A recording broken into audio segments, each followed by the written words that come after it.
그 흐름에 역행하게 되면 좀 이단자다 뭐 이렇게 말하기도 하지요. 이제 좀 공부를 좀 하시는 분들 얘기를 들어보니까 학계에도 흐름이 있답니다. 이 흐름, 학문에도 흐름이 있어서 그 흐름에 반대되고 딱 치고 나오면 써주지를 않는데요. 일단은 그 학계에 발을 들어놓지 못하게 한답니다. 그래서 이 학문이라는 것이 사실은 우리가 하나님 떠나서 창세기 3장, 6장, 11장 가운데 만들어진 학문들이 대부분인데 그 학문들 중에서도 우리가 눈에 안 보이는 학문이 있고 보이는 학문이 있지요. 근데 그 학문 중에 정신과학이라고 하는 게 있습니다. 정신과학. 이 정신과학은 사실 안 보이는 거 가지고 하는 거죠. 뭐 심리학이라든지 이런 분야에. 근데 곰곰이 이렇게 공부하시는 분들 얘기를 들어보니까 그 심리학에도 한 획이 있다고 합니다. 사람의 심리를 연구하지만 결국은 칼 융이라고 하는 그 심리학자를 통해서 다른 정신 세계의 심리학이 열려진 거예요. 한마디로 말하면 귀신 들리는 심리학 말하는 겁니다. 그 칼 융이라는 사람이 어렸을 때부터 자기가 3살 때부터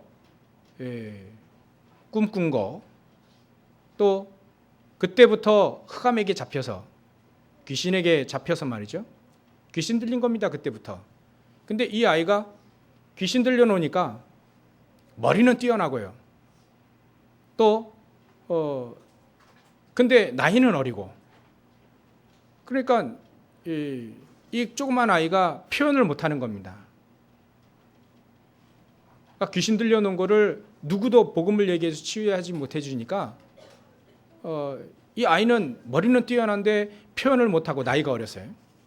근데 이 아이가 점점 커지면서 머리는 명석하니까 공부를 하기 시작하는데 예전에 3살 때부터 시달렸던 그 귀신이 이제는 본격적으로 자기에게 학문 속에서 자기에게 말을 해준다는 거예요. 그게 학계에서는 창조적인 능력처럼 보이는 거죠. 몰랐던 것이 알아지게 되고 자기가 보지 못했는데 보여지게 되고 귀신의 능력인 거예요. 이제는 자기의 학문이 이제 어느 정도 올라가게 되니까 그 귀신이 말하는 그거를 학문적으로 표현해내기 시작합니다. 처음에는 프로이드와 함께 같은 길을 걸었으나 이제는 프로이드는 그런 귀신 심리학은 아니거든요. 그러니까 완전히 결별하고 자기 세계를 걸어갑니다. 칼 융이라는 사람이에요. 한마디로 말해서 귀신과 접신하고 그 속에서 학문을 끌어내는 거예요. 근데 그 학문이 사람들에게는 놀랍게 여겨지는 거죠. 세상은요, 뭔가 학문의 흐름도 있고 경제의 흐름도 있고 문화의 흐름도 있습니다. 근데 그 흐름을 자세히 이렇게 보면 전부 다 하나님을 대적하는 바벨탑과 같고 네피림 시대와 같은 타락의 문화가 만연해 있고 모두 다 내 중심으로 뭔가를 살아가는, 내게 좋으면 좋고 내게 싫으면 싫고 전부 다 그런 사상과 의식과 문화로 흐름이 그렇게 가는 거예요. 그래서 디모데에게도 사도 바울이 그렇게 얘기했죠. 디모데후서 3장에도 저 마지막 때에는 참 어려운 시대가 온다. 영적인 혼란의 시대가 오고 또 자기를 사랑하게 되고 돈을 사랑하게 되고 하나님만 빼놓고 전부 다 사랑하게 되는 그런 시대가 온다. 영적인 혼란의 시대가 온다. 그래서 우리는 오늘은 여러분들이 꼭 기억하셔야 될 단어가 있습니다. 흐름이에요. 시대의 흐름을 봐야 됩니다. 시대가 지금 어떻게 흘러가고 있는지 그걸 봐야 됩니다. 시대가 말이죠. 너무나도 악한 시대가 점점 너무나도 혼란스러운 시대가 너무나도 다가옵니다. 제가 인터넷 기사를 하나 보니까요. 참 그 기사를 보고 제가 너무 화가 나가지고요. 너무 악한 시대가 됐구나. 대구에서 일어난 사건인데요. 어떤 아이가 엄마를 잠시 한 10분 동안 떨어져 있었어요. 근데 그 아이에게 누가 뒤에서 머리를 잡고요. 입에다 황산을 부어버린 거예요. 여러분들 이게 아시죠? 몇 년 전에 있었던 사건입니다. 얘가 전신에 황산을 입어가지고 결국은 병원에서 고통받다가 죽었습니다. 근데 그 사건의 공소시효가 지나버렸어요. 그러니까 범인을 찾아도 체포할 수 없는 상황이 된 겁니다. 그래서 이번에 법이 살인죄는 공소시효 폐지한다는 그런 법이 이미 올라와 있죠. 통과가 되는 걸로 제가 알고 있는데 너무나도 악한 그 범인 누구든 찾지 못하고 있습니다. 갑자기 아이를요. 그 멀쩡히 가고 있는 아이를 잡아다가 참하게 성폭행하고 죽이고 너무나도 잔인하고 너무나도 악한 시대가 온 겁니다. 그것도 저 부녀자들을 한두 명이 아니고요. 20몇 명이나 죽였다는 것은 사실은 이게 정신이 돈 거거든요. 지금 사단에게 잡혀 있는 거거든요. 너무나도 악한 시대가 되어 왔고요. 너무나도 혼란한 시대가 왔습니다. 성의 정체성의 혼란이 오고요. 미국에서는 이미 연방법원에서는 저 동성 결혼, 남자와 남자가, 여자와 여자가 결혼할 수 있는 법이 통과됐죠. 이제는 성 정체성이 흔들려지는 시대가 왔습니다. 그래놓고 우리나라에서 저 모 기업의 중소기업이죠. 대표와 또 영화 책임 받는 두 사람이 우리 결혼하게 해달라고 남자가 2명이 말이죠. 시위하고. 참 혼란의 시대가 왔다는 것을 제가 말씀드리기 위해서 여러분들 탤런트 홍석천이라고 아시죠? 홍석천 씨가 자기가 고등학교 때 폭로한 겁니다. 이게 얘기를 한 거예요. 자기가 기사화 쓰지 않기를 써도 된다라고 얘기를 해가지고 기사 떴죠. 자기 선배들하고 300번이나 성관계했다. 그 얘기를 폭로했습니다. 이제는 그것이 예전에는 음지에 있었어요. 말을 못하고 있습니다. 지금도 러시아에 가보면 남자가 둘이 손잡고 가면 노골적으로 욕을 해버려요. 노골적으로 때리고요. 폭행하고 더러운 것들이라고 하는데 러시아는 안 통하는데 다른 나라에서는 통합니다. 이게. 남자 둘이 손 붙잡고 가도요. 이제는 아무런 제재할 수 없는 상황이 온 겁니다. 이래 됐어요. 이제는 남자가 남자로 여자가 여자가 결혼하는 시대가 됐습니다. 우리 아이들이 얼마만큼 성의 정체성에 혼란이 올까? 이런 시대가 됐습니다. 이제는요. 더 나아가서 통합시대가 옵니다. 성의 통합시대, 저 경제의 통합시대, 정치의 통합시대. 이미 유럽은 경제로 통합되어지기 시작했죠. 본격적으로요. 유로화로. 이제는 전 세계가 분명히 성경은 말하고 있습니다. 적그리스도 나타난다고요. 정치적으로 통합되는 시대가 반드시 옵니다. 그거를 종교 통합으로 시작하고 있죠. 시대의 흐름이 이렇게 흘러가고 있습니다. 지금. 이제는 오직 예수 그리스도 얘기하면요. 법으로 적촉되어 300만 원 벌금 내야 됩니다. 그런 시대 옵니다. 그렇다고 해서 우리가 두렵냐? 그렇지는 않습니다. 언제든지 그런 상황이 오면 오직 복음 하는 이런 전도자를 통하여서 그 시대 이겨버렸거든요. 종교 통합 시대가 옵니다. 이제 종교는 다 똑같다는 거예요. WCC가 말이죠. 지금 WCC 세계교회협의회라고 하는 이 단체가 말이죠.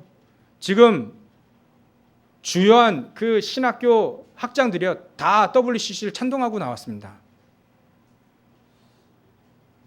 지난 백스코에서 이 WCC 회의가 있었죠. 우리나라 결사 반대했지만 회의 다 치렀습니다. 근데 거기에 중요한 교계 인사들과 또 많은 사람들이 그게 동참했습니다. 예배 드리는데 앞에서 굿하고요. 처음에 예배 시작 알리는 종 땅 치는데 그 종 위에다 용 그려놓고요. 그 종 땅 치고요. 종교는 다 똑같다는 겁니다. 서로 화해하자는 겁니다. 서로 하나가 되자는 얘기입니다. 그게 결국 그게 바벨탑이거든요. 통합시대. 그래서 오직 예수하면 왠지 뭔가 뭐 이상하게 보고요 말이죠. 이젠 그런 시대가 왔습니다. 시대의 흐름이 그렇게 됐어요. 정치도 하나로 통합되어지기 시작합니다. 이제 적그리스도가 나타나서 말이죠. 전부 다 하나로 통한 그런 시대가 옵니다. 시대 흐름이 그렇게 가고 있습니다. 경제도 마찬가지입니다. 경제도 통합의 시대가 오고 또 너를 도와주면 내가 돈을 번다는 걸 이제 깨달았어요. 그래서 서로 돕는 그런 경제 시스템, 시너지 경제 시스템으로 가고 있죠. 그게 바로 구글이요. 구글이 말이죠. 그 사람들이 정책 내건 것이 그거예요. 너희들 책들 다 우리 컴퓨터 안에 다 넣어주면 누구든지 보고 팔 수 있고 살 수 있지 않겠냐. 모든 정보들을 다 여기다 모아놓으면 누구나 다 사용할 수 있지 않냐. 그래서 그런 앞으로 SNS 시대가 올 거고 또 통합 시대 그거를 준비해서 이 사람들이 말이죠. 그래서 돈을 많이 벌었습니다. 앞으로 계속 통합 시대는 옵니다. 정치, 경제, 문화, 종교까지 통합되어지는 시대가 오네요. 서로 이제는 내 국가가 잘 살기 위해서 장벽을 치는 그런 시대는 이제 지나갔게 될 겁니다. 문화도 마찬가지일 거예요. 근데 중요한 것은 그 뒤에 흑암의 세력이 있다는 거예요. 사단의 세력이 있다는 겁니다. 에베소 2장 2절 3절 보면 공중권세 잡은 자가 있다라고 분명히 얘기했습니다. 그거를 성경은 사탄 마귀라고 되어 있습니다.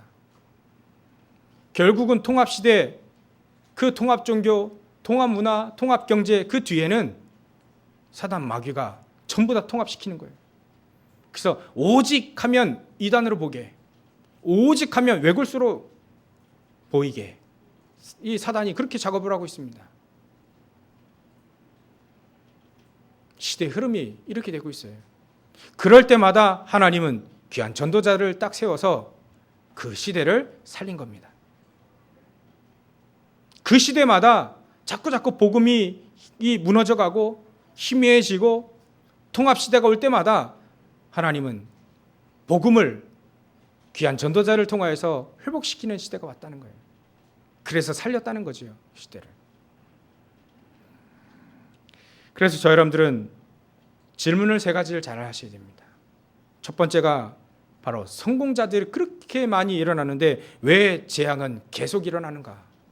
우리는 거기에 대해서 질문하고 답을 내셔야 됩니다.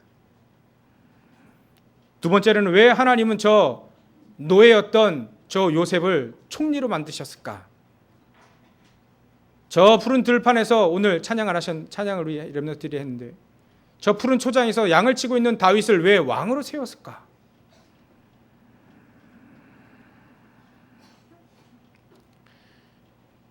저 시골에서 농사 짓고 있는 저 엘리사를 귀중한 선지자로 세워서 싸우지도 않고도 승리하는 아람 군대와 싸우지도 않고도 승리하는 도단성 운동을 하게 하셨을까?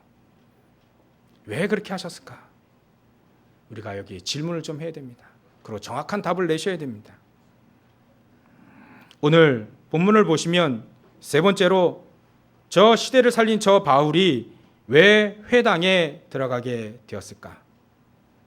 사도 바울은 1차, 2차, 3차 전도여행을 다니면서 항상 들어간 것이 자기의 관례대로, 규례대로, 바뀐 성경은 관례대로, 예전 성경은 규례대로 되어 있죠.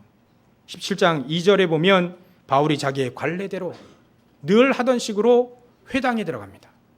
왜 사도 바울은 큰 대도시 중심으로 회당에 들어가서 전도를 하게 됐을까? 중요한 사람 브리스길라, 아굴라 이 부부를 만났을 때 또 회당에 들어갔고요. 귀중한 제자 야손을 딱 찾아놓고 또 회당에 들어갔고요. 디모데를 찾아 또 실라와 함께 회당에 또 들어갔습니다. 왜 사도 바울은 회당에 들어가게 됐을까? 여기에 우리는 질문하고 답을 내셔야 됩니다. 이제 8월 달이 이제 다가왔는데요. 우리 렘넌트 세계 렘넌트 대회가 이루어지게 되고 여름 성경학교가 이루어집니다. 그야말로 우리 렘넌트들이 1년에 한 번씩 전 세계 렘넌트들이 모여서 이번에 부산 백스코에서 한 12,000명? 10,000명 좀 넘게 귀한 우리 렘넌트들이 모이게 되죠. 우리 어른들도 많이 동참을 하고요.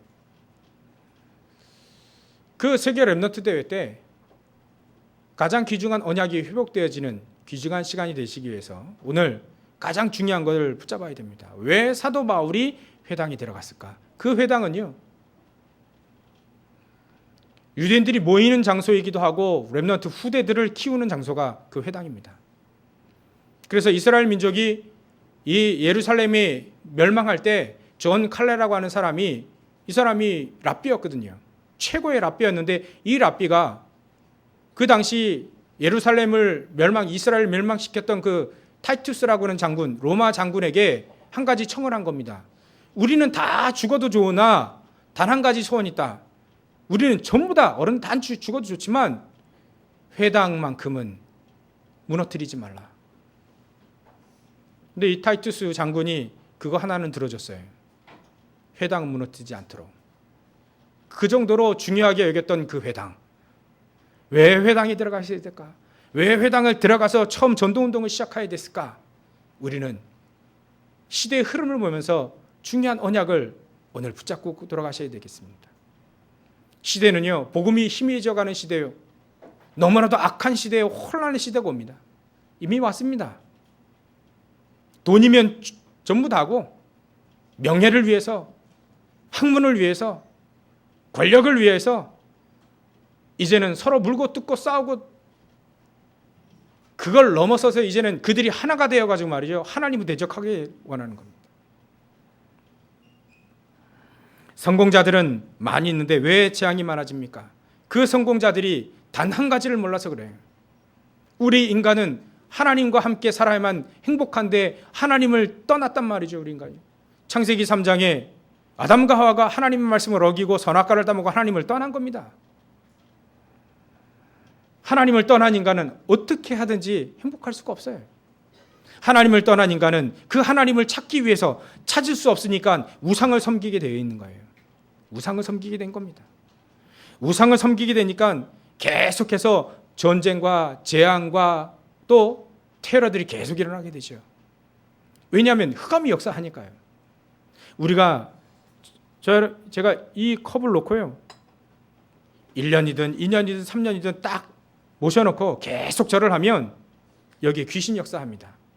이게 우상이 된 거예요. 우상. 하나님은 이런 형상에 들어가 계신 그런 하나님은 아니시거든요. 근데 여기에 들어가서 귀신 역사하는 거예요. 이제는 사람 몸속에 들어가서 귀신 역사하는 겁니다. 히틀러 속에 딱 들어가서 확 돌려버리니까요, 전쟁이 일어나고 수백만의 사람들이 죽어나갔잖아요. 왜 전쟁이 일어납니까? 흑암의 세력이 역사해서 그렇습니다. 또 얘기를 들어보니까 어떤 일본이 전화를 했답니다, 유 목사님께. 무슨 전환과 하니 귀신이 내 뱃속에 들어와서 자꾸 남자 목소리, 여자 목소리 내는데 이거 어떻게 했으면 좋겠냐? 실제적으로 현장에서 일어나는 일입니다. 어떤 아이가 말이죠.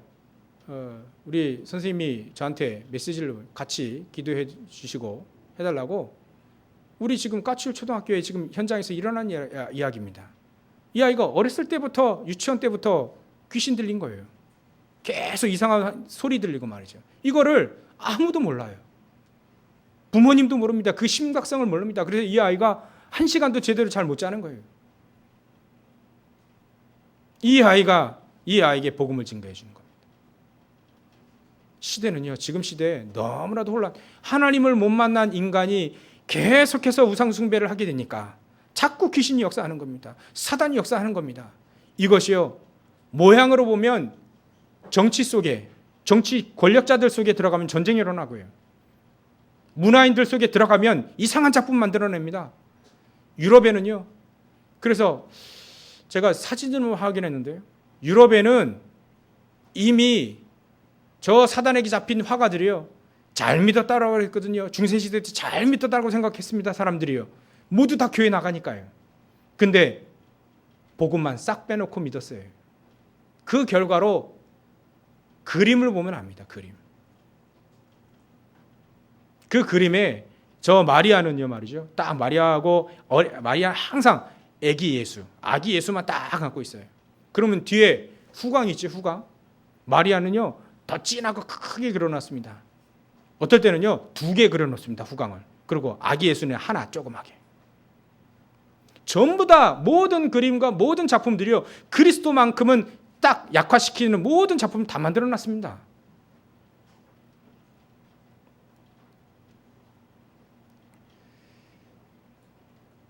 사단이 말이죠, 너무나도 깊숙하게 문화, 영화, 요즘에는요 처음에는 드라마 속에서 막 무당이 나타나더니요, 무당이 아주 예쁜 탤런트로 딱 표시해놓고요, 아주 멋진 탤런트로 또 이 박수무당 만들어 놓고요. 그러니까 너무나도 친근하고 너무나도 동경이 되는. 이제는 무당이 가까워졌습니다. 귀신이 가까워졌습니다. 귀신. 전에 한번 누가 귀신 나타났다 그 영화 한번 만들어 놨는데 이제는 본격적으로 드라마, 요즘에 귀신 문화 드라마 나오지 않습니까? 제가 확인을 했는데 한 번도 못 봐가지고 여러분들, 근데요 많이 나타납니다. 귀신은 나의 친구, 이렇게 만들어놔요. 어찌 귀신이 우리의 친구입니까? 예수님은 더러운 귀신이라고 했는데 얼마나 귀신이 더러운데, 그 귀신이 좋으면 무당들은 행복해야 되지 않습니까? 무당의 자들은 잘 돼야 되지 않겠습니까? 근데 무당의 자녀들은 전부 다 감옥소에 들어가든가 미쳐 정신병원에 들어가든가 자살하든가 셋 중에 하나예요. 제가 무당 전도하러 우리 목사님과 들어가 보니까요, 뭐 이런 여러 다 얘기합니다. 근데 그 자녀가 지금 문제가 심각하게 왔어요. 그래서 우리 목사님들이 얘기했습니다. 그 자녀 전화번호 좀 달라, 내가 도와주겠다. 목사님이 같이 전도하라는 목사님이 얘기했어요. 근데 전화번호 줬을까 안 줬을까요? 그 무당이 말이죠, 자기 애들 전화번호 줬습니다. 자기도 해결할 수 없으니까요. 귀신 들렸다고 해서 아들에게 이미 와 있는 영적 문제가 해결됩니까? 귀신이 그 문제를 해결할 수 있습니까? 해결할 수 없습니다. 아이들이 정신이 돌고 아이들이 귀신 들리고 아이들이 희한하게 변하고 말이죠. 이미 어른들은요 이미 다 넘어갔고요. 분간도 할 수 없는 상황이 됐습니다. 이런 시대에 하나님은 복음 가진 자 한 명을 통하여서 그 시대를 살리기를 원하는 거예요. 그 한 사람을 찾기 위해서 사도 바울은 오늘 회당에 들어간 겁니다. 창세기 3장, 6장, 11장 속으로 깊이 각인되어 있는 어른들, 그 어른들을 살리고 그 정치, 경제, 문화, 미래를 살리기 위해서 저 렘넌트들에게 온전한 복음이 각인되어질수록 이 사도 바울은 회당에 들어가게 된 겁니다. 왜 우리가 렘넌트 운동을 해야 됩니까? 정치, 경제, 문화, 세상을 살리기 위해서는요, 어렸을 때부터 복음으로 각인되어지고요. 어렸을 때부터 복음의 귀중성과 교회의 귀중성과 예배와 복음과 기도와 말씀, 이거로 각인된 이런 렘넌트들이 일어나서 그들을 통하여서 전 세계를 변화시키기 원하는 사도 바울의 간절한 마음이 회당에 들어가게 한 겁니다. 우리 어른들이 거기 발판이 되어야 됩니다. 발판은요, 일단 발판이요 좋아야 됩니다. 우리 저 초등학교 때 뜀트라면요, 그 나무 발판, 그 반동도 없는 나무 발판 가다가 걸리면 이제 가랑이에 걸리잖아요. 그러면 어쩔 줄 몰라 하는. 근데 말이죠, 체조선들이 발판 삼아 딱 뛰는데 말이죠, 이게 스프링이라요. 스프링 왁 달려가지고 팡 뛰면요 몇 미터 막 딱 올라갑니다. 그래야 작품이 나와요. 우리나라 그 금메달 딴 도마 뜀틀인가요? 양 갑자기 생각해. 그 선수가 말이죠, 스프링 발판을 딱 치고 딱 멋지게 저 뜀틀에서 연기를 해야지 그 선수에게 나무 발 딱 대주시오. 그럼 연기할 수 있겠습니까? 우리도요, 발판도 그냥 발판이 아닙니다. 100% 우리 모든 거, 사도 바울은 생을 여기다 걸었어요. 사도 바울의 발판을 통해서 사도 바울이 로마 복음화 한 게 아닙니다. 사도 바울이 저 로마 복음화 하기 위해서 저 회당에 들어가서 이런 렘넌트를 막 키워낸 거예요. 그게 바로 우리 어른들의 사명입니다. 그러면 이 렘넌트들은 우리가 죽을 때 이들은 오직 복음 가지고 정치, 경제 깊숙이 들어가서 복음으로 빛을 발하고요, 소금된 역할을 해서 살리는 거지요. 그게 바로 우리가 꿈꿔야 될 미래입니다. 사도 바울이 그 꿈을 꾸고 회당에 들어간 겁니다. 사도 바울이 그거를 꿈꾸고 시장통에 들어가고요, 이거를 꿈꾸고 사도 바울은 두라노 서원에 들어가게 된 겁니다. 학교에 들어가고요. 우리는 이 시대에 귀중한 저 렘넌트들 후대들을 키우기 위해서 내가 사업하는 이유, 내가 직장 다녀야 되는 이유, 내가 공부해야 되는 이유, 우리 가정주부는 내가 지금 설거지하고 청소해야 되는 이유, 그 설거지 청소 그거 쉽지 않습니다. 너무나 힘든 거예요. 그것도 걸레질하고 청소하고, 여러분들 또 교회에서 또 헌신하고요 말이죠, 청소하고 밥하고 막 이 쉬운 게 아닙니다. 때 되면 또 여기 커스텐 다 빨고 말이죠, 막 청소하고 막 하시잖아요. 그게 보통 일이 아닙니다. 하나님은 그 일만 하라는 게 아니라 가장 중요한 언약을 붙잡고 그 속에 있으라는 얘기입니다. 내가 설거지 하나 하더라도, 빨래하더라도, 청소하더라도, 내가 밥 한 번 하더라도 말이죠, 우리 어른들이요 가장 중요한 언약, 사도 바울이 그렇게 간절히 원했던 회당이 들어갔던 그 언약을 딱 붙잡고 하는 겁니다. 내 현장에서 내 입장에 맞게, 내 상황에 맞게 언약을 붙잡고 기도하는 하나님은 그 분들을 통해서 로마 복음화 이루어지는 겁니다. 세계 복음화 이루어지는 겁니다. 그 언약을 붙잡았던 바울과 실라가 그리하다가 회당 들어가다가 또 막 오늘 데살로니가 여기서는 말이죠, 깡패들 막 동원해가지고 말이죠, 유대인들이 방해했습니다. 그런데도 불구하고 이 사도 바울은요 끝까지 또 들어갑니다.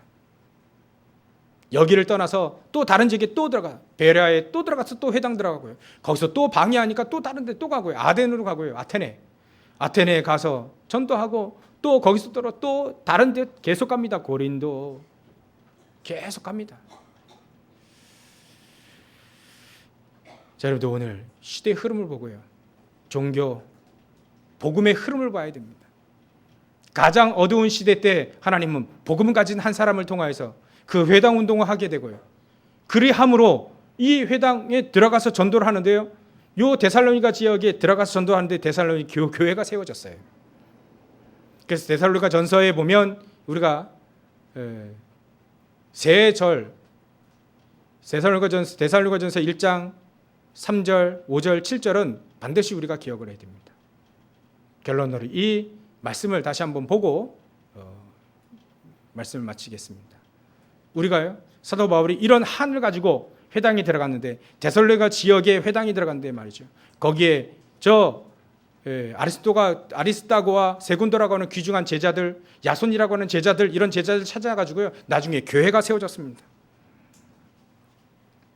이런 교회가 세워진 이 데살로니가 교회가 결국은요, 3절에 보면 이렇게 되어 있습니다.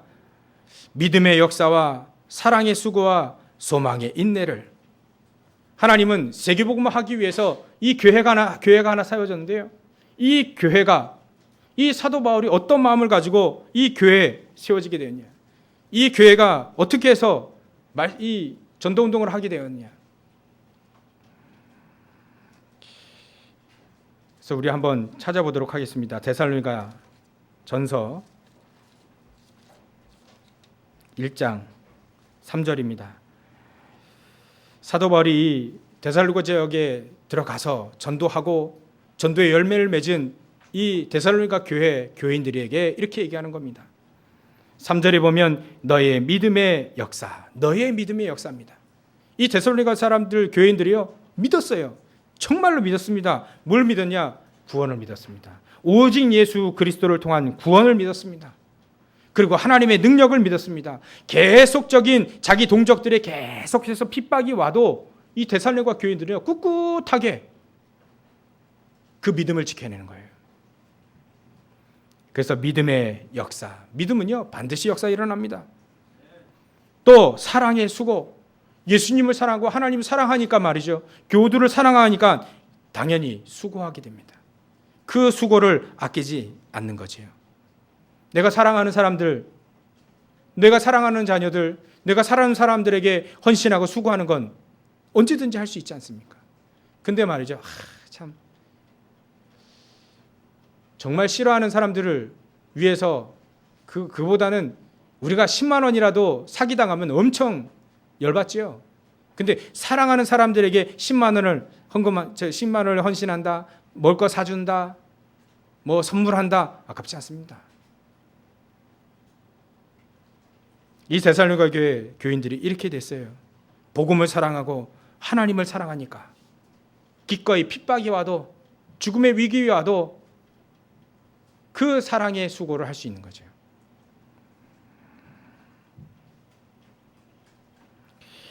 너희 믿음의 역사와 사랑의 수고와 우리 주 예수 그리스도에 대한 소망의 인내를 우리 하나님 아버지 앞에서 끊임없이 기억하매니.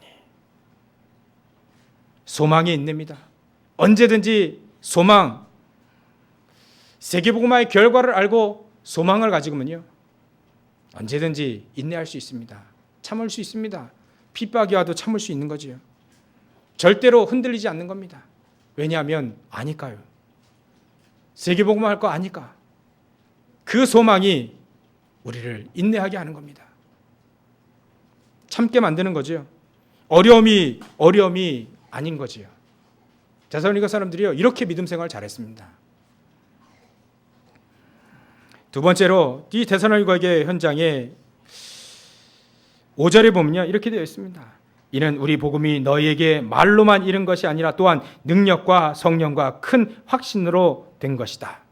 사도 바울이요, 저 빌립보에서 고난당하고 말이죠, 매 맞고 감옥소에 갇히고 이런 모든 고통 속에 그 다음에 이 데살로니가 교회에 이 데살로니가 지역에 왔거든요. 데살로니가 지역에서도 계속 유대인들이 깡패를 시켜가지고요, 계속 방해하는 겁니다. 그거를 이제 이 데살로니가 교회 교인들이 아는 거죠. 이는 우리의 복음이 우리 말로만 된 것이 아니다. 말로만 해서 된 게 아니라 능력과 성령과 큰 확신으로 된 것이다. 하나님의 능력으로 되어진 것이다. 성령의 인도함과 충만함은 역사를 통해서 이루어진 것이다. 그리고 큰 확신 가운데 하나님 우리를 세계복음화 하시겠다는 그 확신 가지고 한 겁니다. 그래서 우리는 언제든지 시대를 보고요, 영적인 혼란의 시대구나. 저 사단의 문화, 귀신의 문화, 흑암의 문화, 그 문화가 사람들을 멸망시키고요. 그래서 뉴에이지나 저 프리메이슨들이 이 사람들이 공통적으로 한 말이 있습니다. 앞으로 청소년들의 마음을 미디어를 가지고 사로잡겠다 이렇게 얘기했습니다. 지금 우리 현실로 나와 있죠. 전철 타보고 버스 타시면요, 전부 다 뭐 하고 있냐면 전부 다 보고 있어요. 미디어, 스마트폰이요. 그 중에 가끔 지하철에서 책을 읽고 있으면 외계인이라요. 100명 중에 1명 나올까 말까. 외계인입니다. 그 사람 외계인. 그 사진 찍어놨더라니까요. 예전에는요, 졸든가 아니면 가만히 가든가 아니면 책 보는 사람이 대부분이었는데 이제는 10년 만에 전부 다 사람들이 다 이러고 있어요. 다 이러고 있습니다. 어떤 사람은 횡단보도 길을 건너가는데 이러고 있어요. 차 오든 말든 상관없는 거예요. 횡단 보니까 자기는 걸어가겠다 이거지. 그래도 치우면 어떻게 하려고. 정말로 막 사람들이요, 전부 다 이러고 있습니다. 미디어를 통해서 모든 청소년들의 마음을 다 빼버렸어요. 그래서 우리는 핸드폰도요, 끄는 시간이 좀 있어야 됩니다. 우리 애들은 끄는 시간. 공방에서는 아예 그냥 내버리는데 우리 어른 마찬가지입니다. 저 프리메이슨, 뉴에이지 이 사람들이요, 몇 년 안에 세상을 바꾸겠다 얘기했거든요. 미디어로 말이죠, 모든 청소년들의 마음, 모든 젊은이들의 마음을 다 사로잡겠다. 진짜 그렇게 되고 있습니다 지금. 그리고 노골적으로 얘기합니다. 우리는 사탄을 숭배한다. 사탄 교회를 만들었습니다. 그런 시대가 왔습니다. 그래서 앞으로 계속 사단에 관한, 귀신에 관한 영화 계속해서 스티븐 스필버그가요, 외계인 영화를 만들어서 히트쳤죠.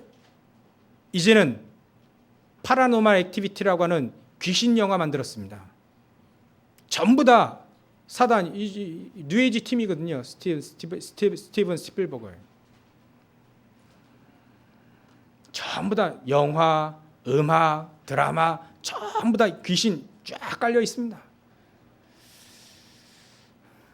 이런 시대의 흐름을 알고 말이죠, 우리는 오직 성령과 오직 하나님의 능력을 믿는 그 능력, 오직 큰 확신 가지고 저 여러분들이 현장에서 승리하시길 바랍니다. 현장에 살릴 사람들은요, 여러분들밖에 없습니다. 하나님은 진짜 복음 가진 자 나 한 사람을 통해서 성령과 능력과 큰 확신 가지고 데살로니가 교회를 살렸듯이, 이 지역을 살렸듯이, 교회가 세워졌듯이 야손을 찾아서 교회를 세우고 아리스토가 세군도 이런 사람들을 찾아가지고 교회를 세웠듯이 우리도 우리 현장에서 교회를 세우기 원하는 겁니다. 그 현장을 살릴 수 있는 교회를 세우기 원하는 거예요. 그 바로 지교운동입니다. 여러분들 현장, 여러분들 학교, 직장, 사업터에 하나님은 가장 중요한 복음이 증거되지는 교회가 세워지기 원하는 거예요. 평일교회죠 그게. 세 번째로 마지막입니다. 데살로니가전서 1장 7절에 보면 이리 되어 있습니다. 그러므로 너희가 마게도냐와 아가야에 있는 모든 믿는 자의 본이 되었느니라. 여러분들 본이 되시길 바랍니다. 한마디로 말하면 모델입니다. 믿음의 모델이 되시길 주의 이름으로 축원합니다. 여러분들 통해서 많은 사람들이 저 모델을 보고 예수 믿는 것이 바로 저것이구나. 저게 바로 교회구나. 저것이 바로 예수님의 그 능력이구나. 요셉은 전도지 들고 나간 적이 없습니다. 요셉은 자기 일에 충실했습니다. 요셉은 오직 복음 가지고 그 능력과 큰 확신과 성령의 능력 가지고 오직 언약 딱 붙잡고 현장에서 열심히 노예했습니다. 근데 하나님이 여호와 하나님이 함께 하시는 축복을 누리겠어요. 여러분들이 본이 되는 건요, 그렇다고 전도지 돌린다는 이게 나쁘다는 얘기는 아닙니다. 근데 여러분들의 직장, 여러분들의 사업, 여러분들 모든 현장에서요, 제대로 일을 하면 내가 크리스찬인데 제대로 일을 한다. 그리고 말이죠, 너무 자기 이익 너무 추구하지 마십시오. 추해 보입니다. 크리스찬들이요, 추해 보여요. 절대로 손해 안 보겠다. 그 모습 보고 정냄이 떨어집니다. 크리스찬들이. 그래, 물건 사실 때 깎지 마세요. 더 달라고, 이거 하나 더 줘, 이러지 마세요. 크리스찬들이라고 알면요 정념이 떨어집니다. 전도 못합니다. 손에 조금 보십시오. 그래놓고 그들에게 나는 장로다, 나는 권사다, 나는 목사다, 손에 좀 보세요. 괜찮다. 크리스찬인데요, 어떤 할머니가 어떤 시장에서 국수집을 했습니다.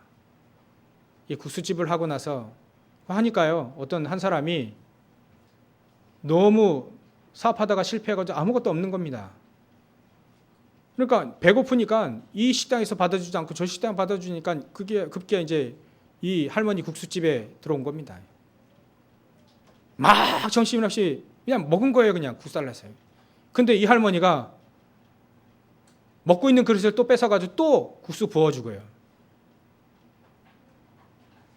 그래 놓고 이 아저씨가 말이죠, 다 먹고 주랭랑을 친 거예요. 도망간 겁니다. 근데 이 할머니가 쫓아나와서 이런 얘기를 했어요. 뛰지 마. 그러다 다쳐. 괜찮아. 이 얘기 3마디 하셨 할머니가. 근데 이 아저씨가 그 말에 감동이 돼가지고 그 주저앉아고 펑펑 울었답니다. 그래 놓고 외국에 나가서 큰 사업을 해가지고 성공했어요. 그리고 다시 온 겁니다. 그래가지고 이 국수집을 또 찾은 거예요. 중간에 어려움이 생겨가지고 이 할머니가 국수집을 닫은 겁니다. 근데 많은 군인들, 학생들 거기서 국수 먹고 기도한 겁니다. 이 할머니가. 이것이 이 아이들에게, 이 사람들에게 피와 살이 되게 해주십시오. 근데 너무 어려움이 와가지고요, 국수집을 못하게 된 거예요. 근데 군인이 이제는 사병으로 장교로 있다가 대령까지 된 이분이 제발 좀 할머니 국수집 열으시라고 그 편지 써놓고 계속 편지 써놓고 누구 대령. 나중에는 이 할머니가 힘을 얻어서 다시 국수집을 하는 거예요. 한 그릇이 아깝고 두 그릇이 아깝다면 그런 열매들은 없었겠죠. 때로는 우리는 손해도 봐야 됩니다. 때로는 우리는 무한히 양보를 해야 됩니다. 언제까지 용서해야 되냐?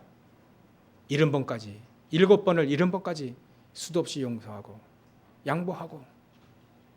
우리는 대신 성령의 능력, 큰 확신 가지고 그 현장 살릴 것 우리 마음속에. 그래서 우리는 회당에 들어가고 우리는 렘넌트 운동하고 우리는 언약 붙잡고 승리해야 될 이유가 있는 겁니다. 저 여러분들이 이 축복을 가지고 모델의 축복을 누리시는 저 여러분 되시길 주의 이름으로 축원합니다. 기도하겠습니다. 하나님께 감사와 영광을 돌립니다. 하나님, 데살로니가 교회가 믿음의 본을 보였듯이 성령과 능력과 큰 확신 가지고 이제는 사랑의 수고, 믿음의 역사, 성령의 인내를 가지고 온전한 믿음 생활했듯이 우리도 온전한 믿음 생활하며 후대를 키우는 회당 운동할 수 있도록 주님께서 역사해 주시옵소서. 이 시대 너무나도 어둡고 너무나도 하나님, 저 사단이 말악을 하는 시대가 됐습니다. 오직 복음으로 승리하는 우리 모든 성도를 될 수 있도록 주님께서 역사해 주시옵소서.